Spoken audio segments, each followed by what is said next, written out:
Hey, bus people.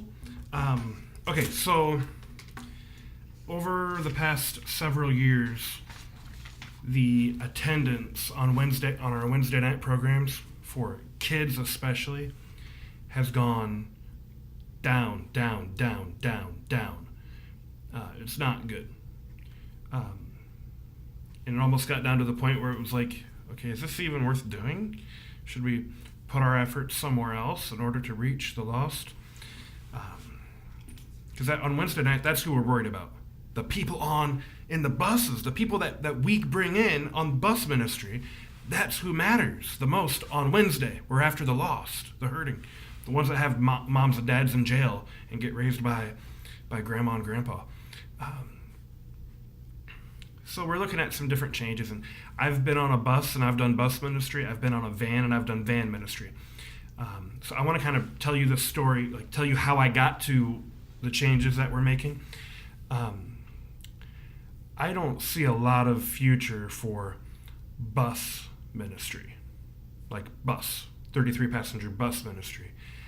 One big part of that is I don't think, like in 1990, nobody asked, nobody even thought, is it safe to put my kid on that bus?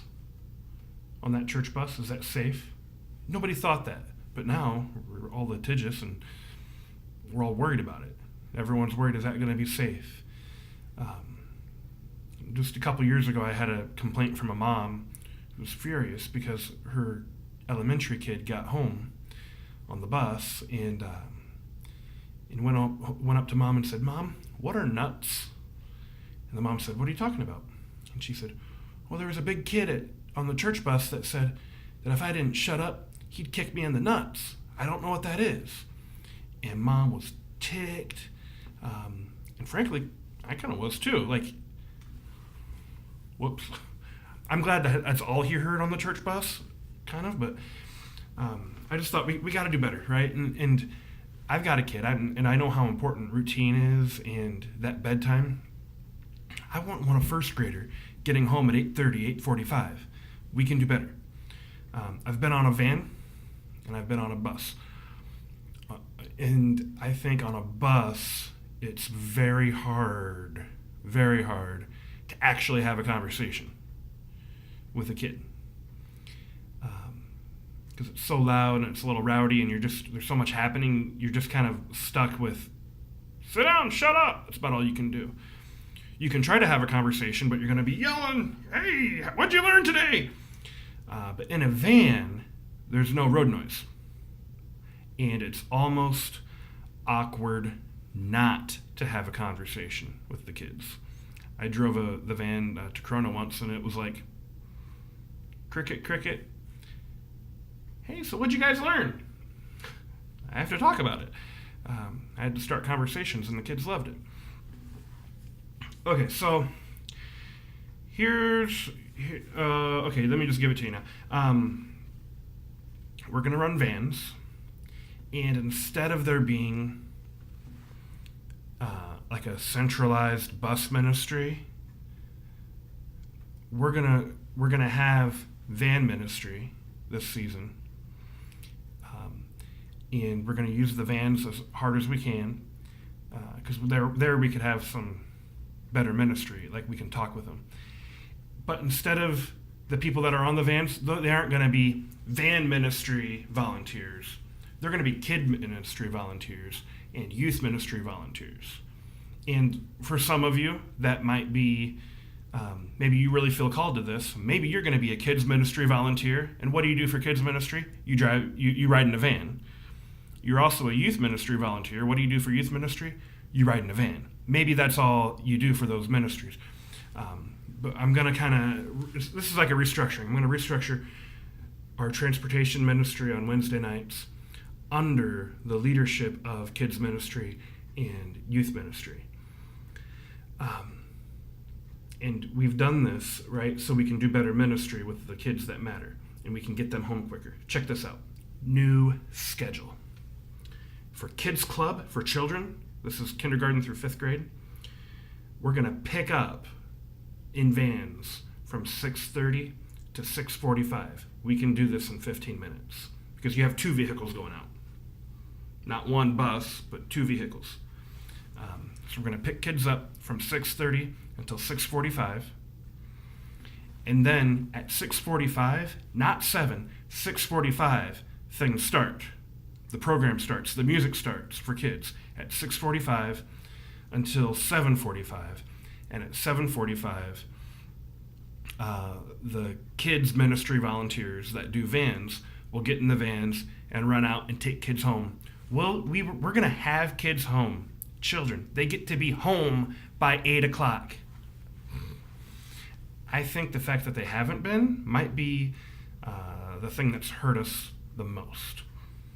But we're going to get them home in time for, like an 8:30 bedtime. That's cool. The youth group schedule, that's going to be shifted 15 minutes. So 6:45 to 7 p.m., we pick up kids in vans, and from 7 to 8, that's the youth program.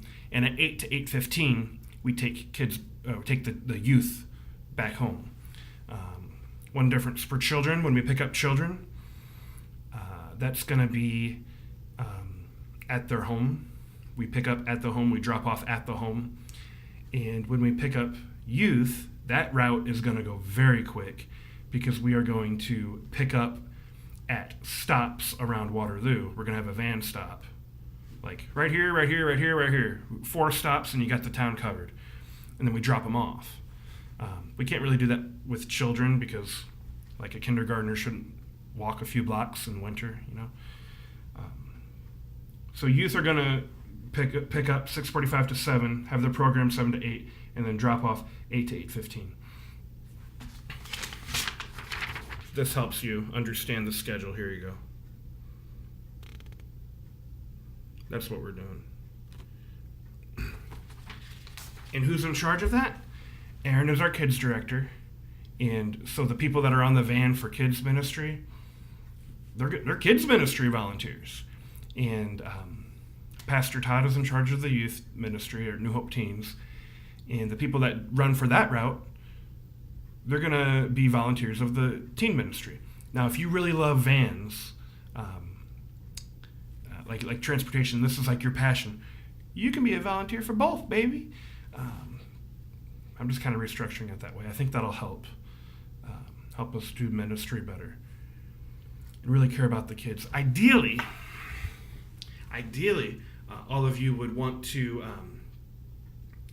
do the van and then go and help in a class, either in the teens, and just kind of hang out, either with the teens or just, hey, you know what, Aaron, I'll be in whatever children's room you want. I can pass out crayons. Wherever you're short a volunteer, I'll just go there.